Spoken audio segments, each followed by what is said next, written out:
It's going by quickly. That's for sure. A lot going on, but a lot of exciting things, and certainly we're looking forward to the trip to Spain quite a bit.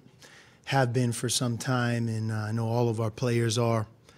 We've had 8 days of practice, so we have 2 more, and we'll practice today and tomorrow, and then have an early wake-up call on Thursday and head towards Barcelona. So we're excited about it. We've so far had a really good practice stretch where, I think bringing the younger players, the new players up to speed, I think, trying to get that edge of having these types of practices at a time when normally you're not allowed to, and taking advantage of it. And at the same time, recognizing it is the summer and being smart. It's a long season ahead of us. And I think, when we reflect back on this trip, we want it to be all positives, certainly no negatives. So we're looking forward to going over there. I was wondering about that. How do you do that? What, to balance that where you don't want it to be an 8-month season all of a sudden if you're starting now?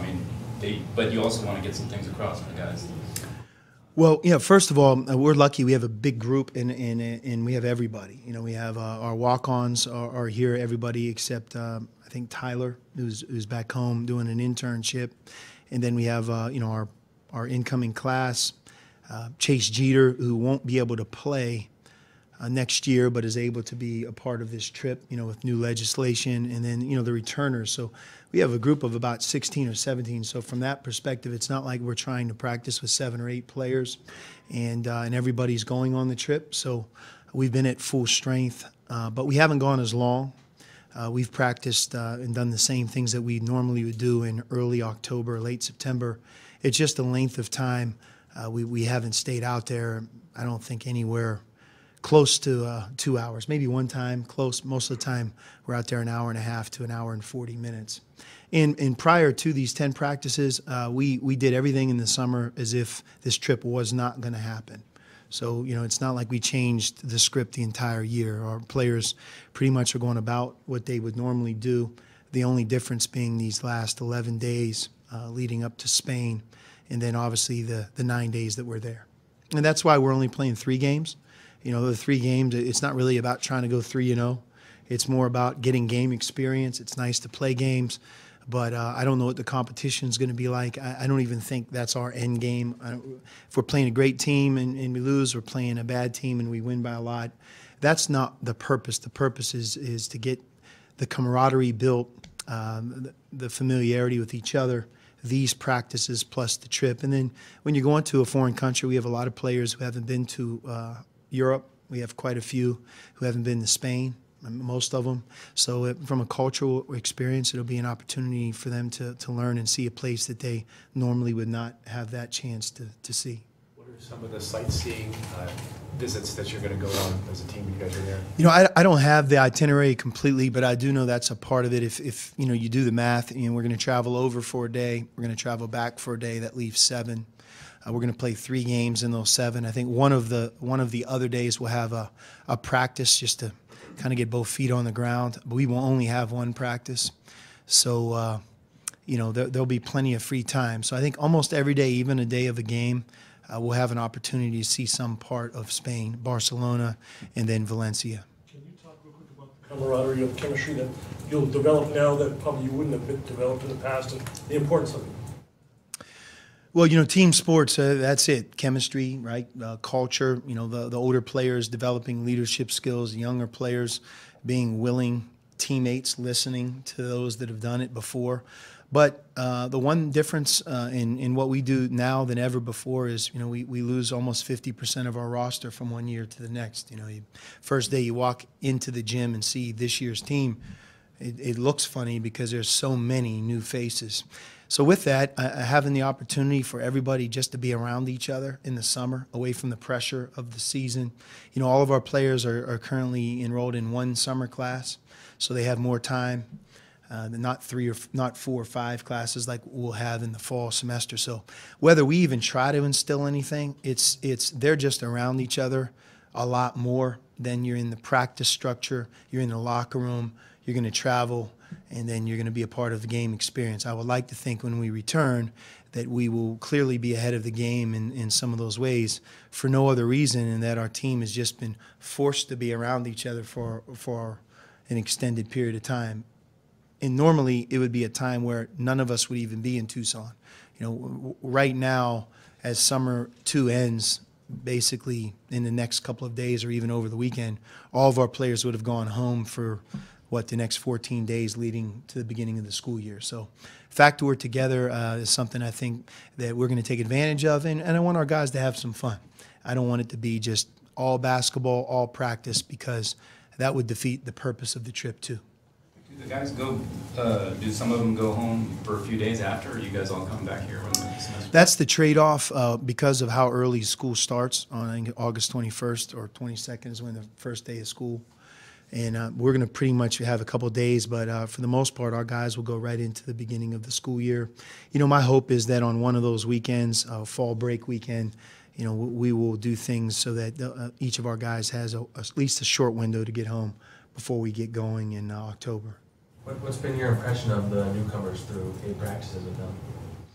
You know, we were fortunate a year ago to have a great freshman class. I know I talked about it all year long, and with the adversity that we dealt with last year, those guys were forced to step up, and they did. And they also did it every day. You know, Kobe Simmons, I think he may have missed 1 practice a year ago. You know, Raleigh, I think he missed maybe 1 practice a year ago. Lowry, same. You know, they were there every day. And then games, obviously, you know, those 3 guys became very good players as well.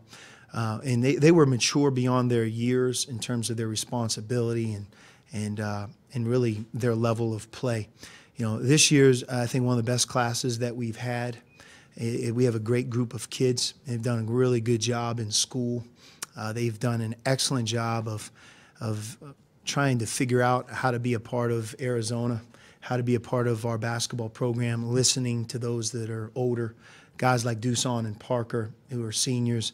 It's refreshing to see a young group come in, not with all the answers, but willing to learn. And, you know, the other part, and this is important, obviously, because you count on these guys as freshmen, they're very talented. And, you know, each of them has a real opportunity to contribute. And, you know, I think the headliner is DeAndre. I have never seen anybody like him at his age. I don't think I will again. It's just because he's so physically imposing. You know, right now he's a little over 7 feet tall. He is now over 260 pounds. You know, he's as strong and as gifted running for somebody that size that I've worked with. And he loves the game. He competes. You know, he really competes and loves to win. So, you know, with him and I think his size, knowing what Lowry meant to us, losing Lowry, I think it's nice to have DeAndre here. But the other freshmen, they're equally exciting in their own way. You know, I've been impressed, and we all have, with Alex Barcelo. Alex can really shoot the basketball, and he's mature, obviously a very hard worker. Brandon Randolph, you know, really ditto for Brandon. Brandon, you know, he played on a very high level in high school from New York, can shoot the ball, is able to early on fit right in. And Emmanuel Acott, who is the latest of our freshmen in terms of when he decided to come here, you know, his versatility jumps out, where he can play a number of different positions and add value in a lot of areas. And Ira Lee. And, you know, Ira, very hardworking, very athletic, somebody who's a great competitor, and we've known Ira for a long time. But in each of those guys in their own right, I think, can contribute, and they allow our team to have great depth. It's exciting. How big a rotation will you have in Spain, do you think, in the 3 exhibitions? How many players are you expecting to use? We're going to play everybody, and you know, this isn't about who's going to start or the roles. We're so far from that. That's part of what's great about going over there, that you can play everybody and give everybody a chance to be in the game. And I would be hard-pressed to believe that we will play anyone more than, you know, 22 minutes in a single game, because we want to get everybody in the game. And the other part is, you know, our guys they're in really good shape for this summer, but they're nowhere near where they'll be, for example, in the middle of November, for obvious reasons. So we want to be careful with that too. So you play Chase even as much as the other guys, just to I think so. get 'em. Coach, after the season was over, obviously you hit the recruiting trail. In the midst of all that, what kind of self-reflection did you take, if any, to kind of maybe right some of the wrongs of the past? Well, I mean, the longer that it goes from the time our year ended last year, I think that you hang on to some great moments. I mean, winning a regular season conference championship, the Pac-12 in particular, with as deep as the conference was last year. I mean, I think we had the number one, 7 pick? 137? What was it? 127 pick in the draft. Think about that, all from the same conference. We tied the ACC for the most players drafted in the first and second round. I mean, if you look at Oregon, they had 3 players drafted. In our case, we had 2. UCLA, I think they had 3. So I think winning the regular season and winning it with a 16-2 record, we all have a lot of pride in what that meant. I think equally fulfilling is the Pac-12 tournament, where when you have to win 3 games in 3 days, but you beat a Final Four team, Oregon, and UCLA was clearly a Final Four type of team, and winning that championship, feel great about that. I think when you look at the history of Arizona, a 30-win season is something that's very difficult to do. We finished with 32. Getting out of the first weekend of the NCAA tournament, you could take it for granted because we've done it a lot recently, but that St. Mary's game was one of the most difficult games that I've been in as a coach, and it was, again, very fulfilling to win the game and go to a Sweet 16. And, of course, you always remember the last game, but when I talk to Mark Few, he talks about the regret that he has. Maybe he should have called a timeout instead of letting his guys play. Maybe they could have won it all. I've talked to Dana Altman. He talked about a free throw blockout that potentially cost him a national championship, or that next moment. And you could keep going on and on. We all hold on to the last game. So with that, that's part of it, but can only be a part of it. You also have to hold on to the many, many other things that happened. And in our case, we had an incredible season, and now it's up to us to start all over again, and hopefully we can build and have those same type of moments this year. Have you ever visited Spain before? I haven't, no. Greece 2 years ago, but not Spain. What does it mean to you? You talk about the Pac-12, the quality of the Pac-12. What does it mean to have 2 really good freshman kids, and Alex and DeAndre, being local products? And you have a couple classes coming up as well, obviously. What does it say to you if there's that kind of quality in your backyard, in the Phoenix area or in the Tucson area, that you have that many good basketball players that you can pick from? I don't know if that's true. Alex Barcelos from Phoenix, and he's had a storied career in the state, and you're right. I mean, he's an incredible, not only an incredible player, what he did at Corona del Sol speaks for itself, and clearly there's been, the history of Arizona. There haven't been as many from the state or from Phoenix, but those that have come here have certainly changed the game here with our program. From Sean Elliott here in Tucson to Channing Frye, Richard Jefferson, Nick Johnson. But DeAndre, make no mistake about it, he's from the Bahamas. He's from Nassau. And he finished his high school career here in Phoenix, and his family really has grown to love this area. But his pride and his heritage and where he comes from, he represents, Nassau, he represents the Bahamas. And I think you'll learn him as you talk to him. That's a big part of who he is.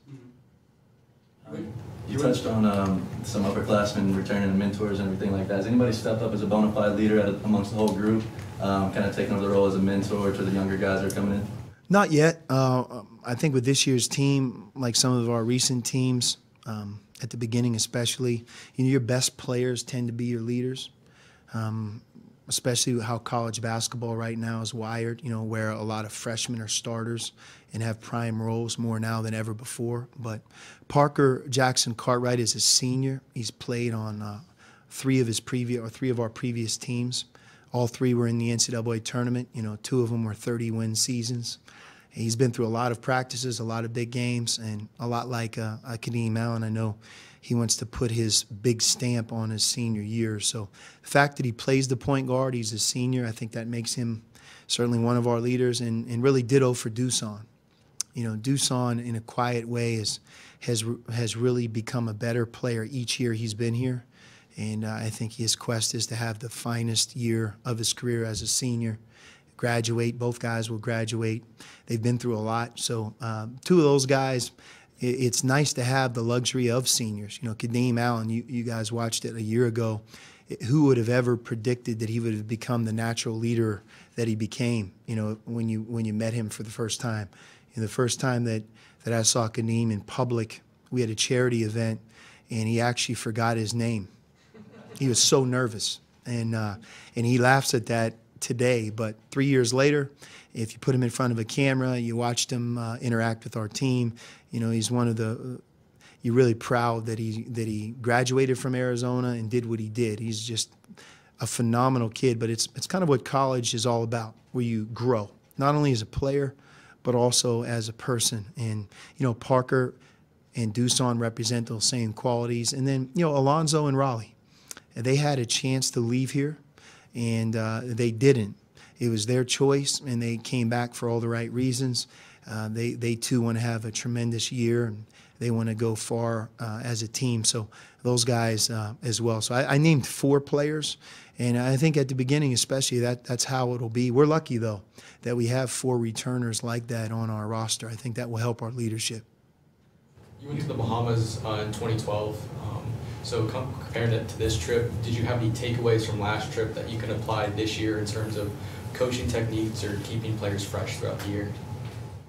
No, I think that time, that was a long, long time ago, especially in our tenure as a coaching staff. I think we were coming off of a season where we did not make the NCAA tournament, and we had a lot of new faces. The one thing I remember about that is it really helped the camaraderie. It helped the team get to know each other.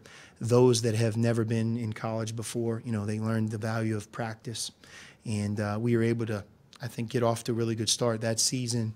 If I remember it right, that next year, on the heels of the summer trip to the Bahamas, we went 12-0. We were undefeated in the non-conference. So I think maybe it allowed us to get off to a good start. Is Dusan maintaining kind of his off-season workouts, like the boxing and stuff like that?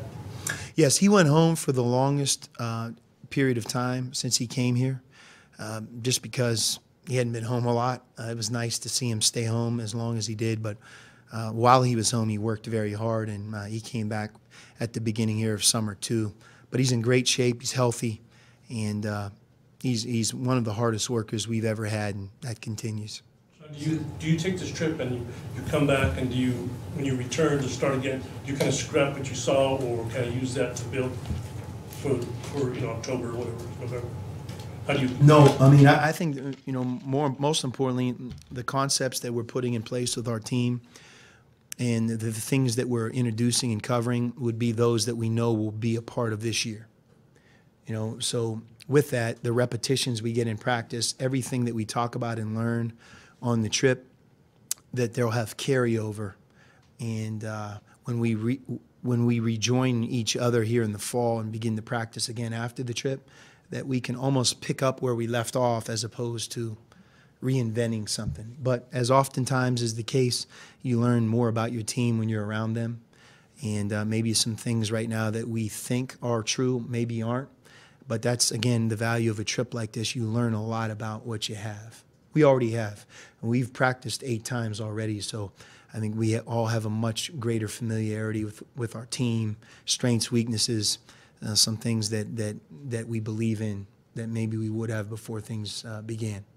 How much, like, say, offensively, how much of your offense what percentage do you think you'd have in, so to speak, to be using in the Spain trip? I mean, like half or less? 50 or 60%, yeah. Mm-hmm. Just don't have the time. What have you figured out Lorenzo's role and how he's going to fit in with us? Yeah, I mean, Lorenzo, you know, it's easy to figure out his role. He just has to be himself. You know, he's just such a great person. No matter who he touches, whether it be our players, you know, the families of our players, a prospect that we're recruiting, the families of the prospect, the community. I mean, you guys as a media, he has a way about him. You know, he's the highest character person that I've ever been around or worked with, and I think that those types of characteristics have a way of going through the group and being a real positive. You know, but on the court, you know, we want him to be a coach, think like a head coach, and he does that in a very natural way. So, you know, in terms of being an offensive coordinator, defensive coordinator in college basketball, you really can't do that as much because, you know, everybody disappears for a period of time recruiting. So when they're gone, if they're your offensive coordinator, you basically don't have an offensive coordinator. So I think we want to blend where, you know, our staff shares in responsibilities, but clearly he's had a big impact and will continue to do so. And not specific to the trip, but is Ray involved in any way with you guys, and what is, if he is? Well, Ray, number one, is moving, you know, towards graduation. So he's 2 years in and halfway. So he's in a summer school class right now, and he's going to continue on with his education. That's prime, you know, that's his prime focus. He is going to go on this trip, which is awesome. I think it says a lot about our basketball program and our university that we're able to get him, bring him along, and pay for the trip. So it's a great experience for Ray, and it's one he deserves. But that's really it right now. I think we'll work that out now that for the first time, you got to remember at this time last year he was playing. So this will really be the first year that he's been at Arizona that we already know at the beginning that he won't be a part of things. And we'll define his role, whatever that's going to be moving forward.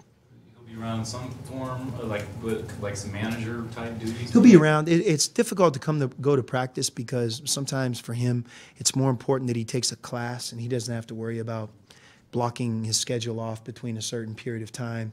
Same thing with traveling. It doesn't make sense for him to always travel because, you know, again, his number one focus is to get his degree and do the best that he can. But he'll be at our home games. He'll travel maybe once in a while, postseason or spring break, Christmas. You know, if he would like to do so, he'll be more than welcome. Do you expect any of Duson's family coming over? It's not too far away. Eventually. No, not to Spain. I don't believe so, but I think eventually they'll make their way back here, maybe for his senior night. For a game. Okay. And was it challenging about getting guys passports, and especially with the international guys? You have any of that coming to get? No. No problem. What do you like about Dylan Smith? You know, Dylan is, number one, he's experienced. I don't think you can discount the fact that he's played a year of college basketball. And then in addition to that, like some of our other transfers, you know, he practiced with us every day a year ago. He practiced against those that were on our team. He learned our system. And so he's in his third year. He's done a good job of building his body up.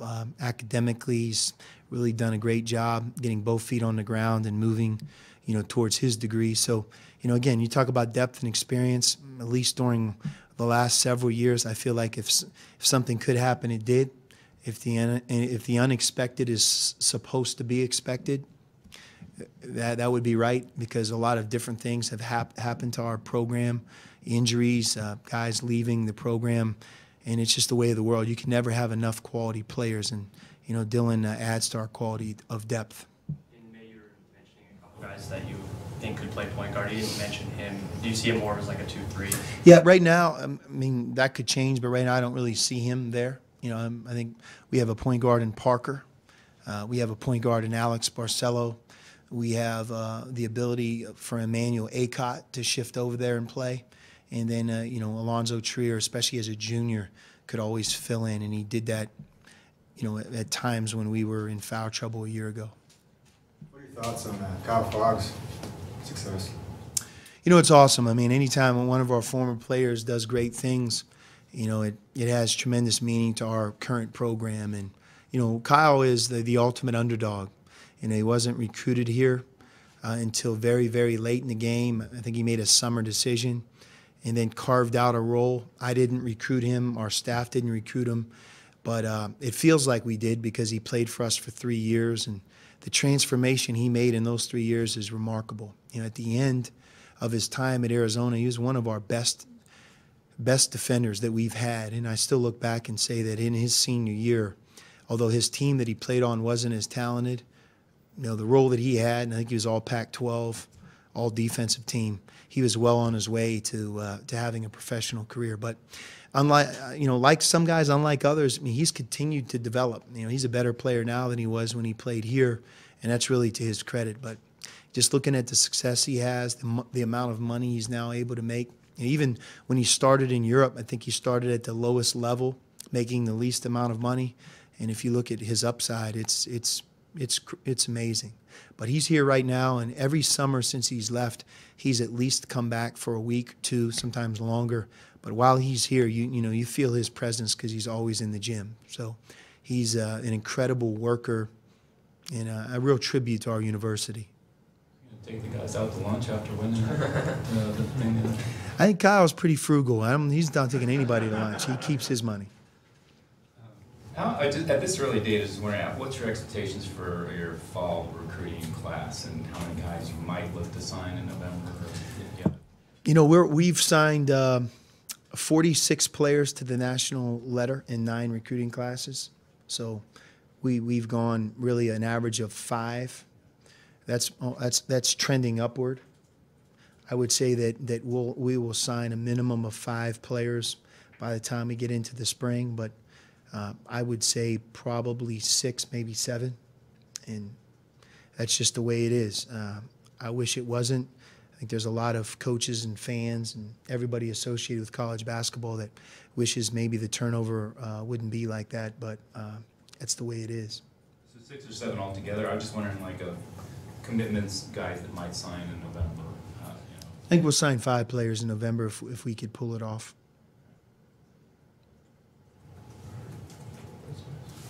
Thanks. Yep.